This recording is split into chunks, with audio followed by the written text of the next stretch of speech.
The approach which I present is relatively different from approaches which you find close to the Millennium Development Goals and things like this, for one reason, not because I think that the Millennium Development Goals are not relevant, but because I think if you get the incomes of the poor okay, then you do not need so much on targets which should be achieved by administrations. The Millennium Goal strategy basically addresses NGOs and the budget of the states in the south. Schooling, health, and so things are basically which the state provides.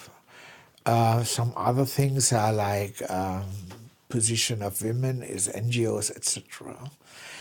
If, however, the poor have enough money, then the poor will probably buy the health services they need and they will desire. And the problem is that intellectuals very often are at odds with the needs of the poor.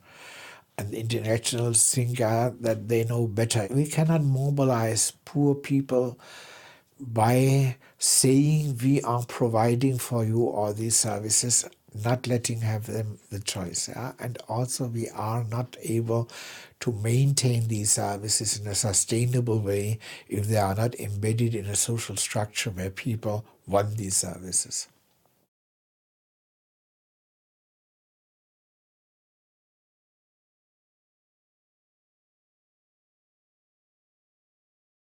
I would argue that that is true because the democratization process is basically the result of people feeling sure of their incomes. If you look in the democratization processes in Taiwan, in South Korea, when the South Korean working class felt that their jobs are safe because the export sector worked so nicely, then it took 10 years and then there were very strong trade unionists occupying even a city of more than 1 million inhabitants and things like this. And I think the Chinese Communist Party thinks that will happen also with its workers if they do not find a deal with them in these provinces where they are in greater shortage. You have today capitalism where basically the potential of resistance of the poor is not linked to their owning property, but to their conviction that their labor is necessary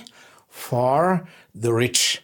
I always give the students the reference to the German peasant war, where you find this very early. The peasant leaders of these armed militias of the peasants normally address the evening before the battle, address their peasants with the following words, I summarize. Don't be afraid, they will not kill you all because they do not want to starve. There you have exactly the idea that the empowerment of labor is based on the capacity of labor of producing a surplus. And that is the start of capitalism, when people realize this and when this marginality is overcome by various methods which can be very different.